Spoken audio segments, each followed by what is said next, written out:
Assalamualaikum warahmatullahi wabarakatuh. Selamat siang Ibu. Ya, baiklah, terima kasih Ibu atas kehadirannya dalam pertemuan bulanan kelompok kita atau yang sering kita sebut P2K2. Baik Ibu, sebelum memulai kegiatan ini coba kita berdoa dulu ya Bu ya. Berdoa dimulai, berdoa selesai. Nah, biar menambah semangat kita semua, coba kita lakukan tepuk P2K2. Masih ingat Ibu? Kalau belum ingat, coba kita sama-sama ingat kembali. Tepuk P2K2. Pertemuan peningkatan kemampuan keluarga. Ya, baik Ibu-ibu ya. Semangat kan? Nah, baik Ibu, kesempatan ini kalau yang bulan yang lalu kita sudah belajar tentang modul keempat perlindungan anak ya, mengenai tentang apa itu anak, pengertian anak dan hak-hak anak. Di rumah sudah diterapkan belum Bu? Kalau bisa terus ya Bu ya. Sepanjang hayat hidup anak kita harus memenuhi kebutuhan dan hak-hak yang patut diterima oleh anak. Itu adalah kewajiban kita ya.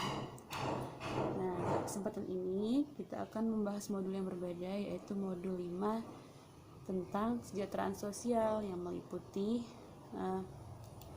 penyandang disabilitas dan lanjut usia atau lansia. Nah, kali ini kita hanya membahas tentang lanjut usia atau lansia.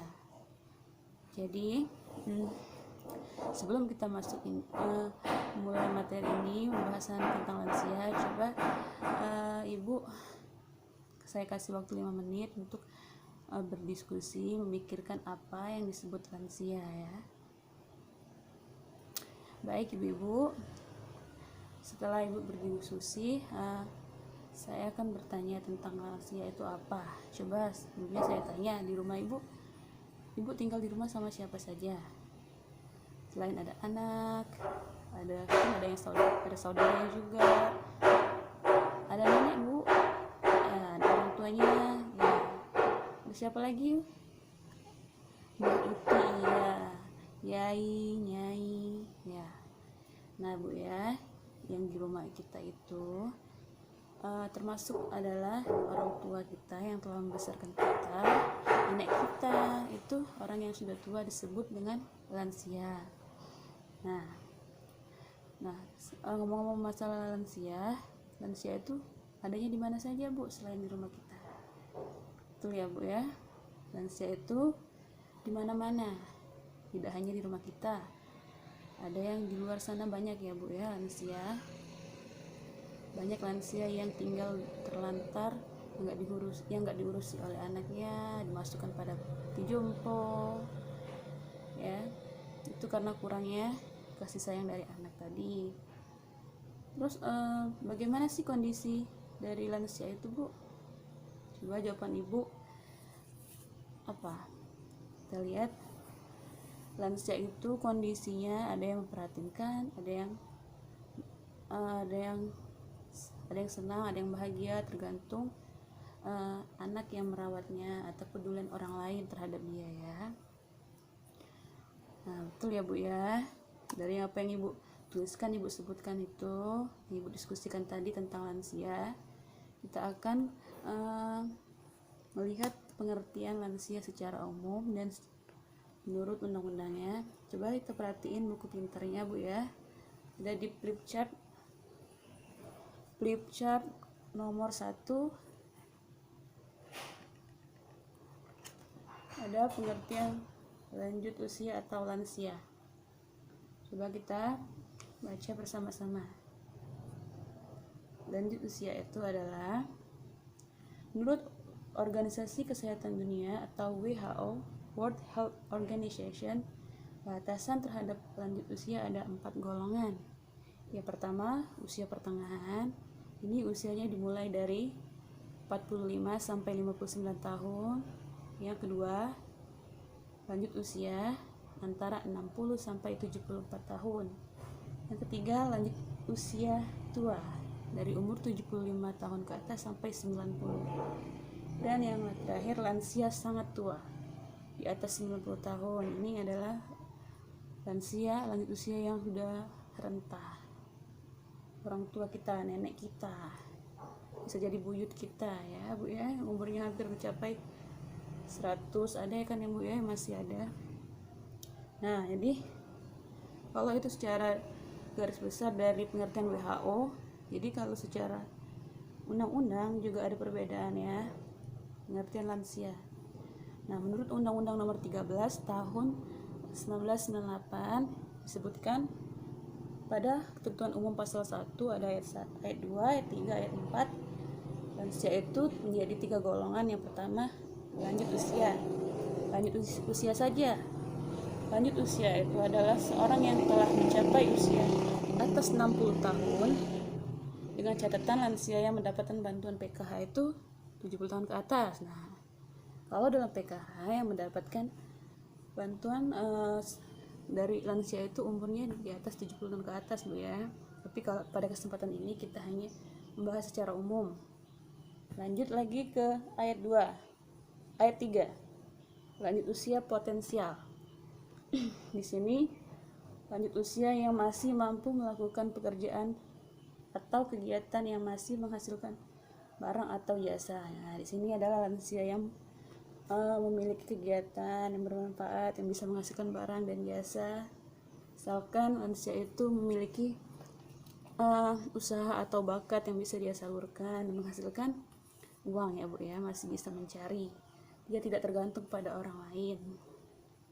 Yang ketiga ada ayat 4.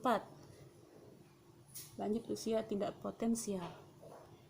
Adalah lanjut usia yang tidak berdaya mencari nafkah sehingga hidupnya bergantung kepada bantuan orang lain. Nah, kalau ini termasuk lanjut usia yang sudah tidak mampu lagi dia untuk mencari nafkah, menghasilkan suatu barang dan jasa. Artinya ini adalah lanjut usia yang sudah sangat renta, dia tidak bisa berbuat apa-apa selain mengandalkan bantuan dari orang yang di sekitarnya, terutama anaknya.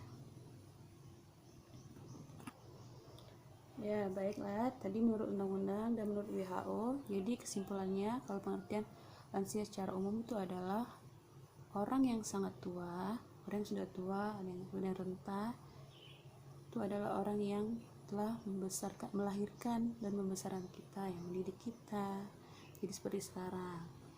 Terus juga lansia itu adalah cerminan diri kita yang di masa yang akan datang. Kita pasti nanti akan menjadi tua. Tua itu pasti, dewasa itu pilihan. Ya ibu-ibu ya. Baiklah, selanjutnya sudah saya sampaikan tadi kalau dalam penerima bantuan PKH ini lansia yang mendapatkan bantuan itu 70 tahun ke atas. Jadi yang di kakaknya ada orang tua lansia yang umurnya 70 tahun ke atas itu sudah terhitung dalam bantuan PKH Ibu ya. Nah, selanjutnya mengapa lansia itu harus perhatikan? Nah, karena lansia itu pertama, dia sangat membutuhkan kasih sayang dari anaknya dan orang yang lebih muda darinya. Karena lansia itu sudah banyak yang karena lansia banyak yang mengalami perubahan dalam hidupnya dari segi fisik, psikososial, dan kerohanian ya Bu ya. Nah, dalam prinsip ini ada disebutkan kita harus peduli lansia itu kenapa? Karena pada Undang-Undang Nomor 13 Tahun 1998 tadi disebutkan kalau lansia itu memiliki hak yang sama dalam kehidupan ya. Jadi yang haknya sama dengan kita semua, tidak ada beda Bu. Yang kedua, lansia itu jumlahnya yang telantar meningkat, di mana-mana banyak yang lansia tidak diurus oleh keluarganya, dimasukkan tempat jompo. Tadi karena apa? Karena anaknya mungkin tidak mau lagi merawat ibunya karena kondisi ibunya yang mengalami banyak penurunan, ada yang mengalami kurang pendengaran, ada yang kembali seperti anak kecil lagi, suka ngompol dan lain-lain sebagainya. Terus ada dari Kementerian Sosial tahun 2015, 16 juta lansia, sedikitnya ada 2,8 juta lansia yang terlantar tadi menurut data Kementerian Sosial. Data menyebutkan lansia mengalami kekerasan dan penelantaran, itu tadi Bu ya. Lansia adalah orang tua yang membesarkan kita dan mendidik kita dengan kasih sayang. Itu udah saya jelaskan tadi. Lansia adalah potret kita di masa yang akan datang, dan panti lansia jompo terbatas. Jadi itulah kenapa sebab kita harus memperhatikan lansia dan peduli dengan lansia. Baik ibu-ibu, dalam demikianlah yang bisa saya sampaikan materi tentang lansia, pengertian lansia menurut WHO dan undang-undang, dan mengapa kita harus peduli tadi pada lansia. Sebab lansia itu adalah orang yang telah membesarkan kita dengan kasih sayang, melahirkan kita semuanya. Tanpa adanya lansia kita tidak akan ada di dunia ini, Bu ya. Jadi saran saya kita sama-sama untuk mencintai dan merawat, melindungi lansia dimanapun dia berada. Bukan hanya orang tua kita, tapi mertua kita dan orang-orang di sekitar yang sudah tua, yang patut kita kasih perhatian lebih dan khusus. Baiklah ibu, selain itu juga kita harus sabar dalam menghadapi lansia. Baiklah ibu, untuk materi yang bulan yang akan datang kita akan bahas tentang bagaimana cara kita mengatasi sikap lansia ya. Harus apa? Harus sabar. Kita juga harus melihat perubahan perilaku lansia, harus sabar ya pokoknya kita. Baik ibu, sebelum kita menutup pertemuan kita pada hari ini, ada baiknya kita berdoa dulu. Nah, khusus untuk orang tua kita yang orang tua yang jauh, yang kita jauh dari orang tua, yang orang tua juga tidak ada lagi, coba kita titipkan Al-Fatihah untuk orang tua kita. Selain itu juga untuk semua lansia dan orang tua yang ada di seluruh dunia. Doa dimulai, doa selesai. Baik, demikianlah pertemuan kita pada hari ini. Semoga apa yang sudah saya sampaikan bisa kita terapkan dalam kehidupan kita. Akhir kata, wassalamualaikum warahmatullahi wabarakatuh. Salam PK.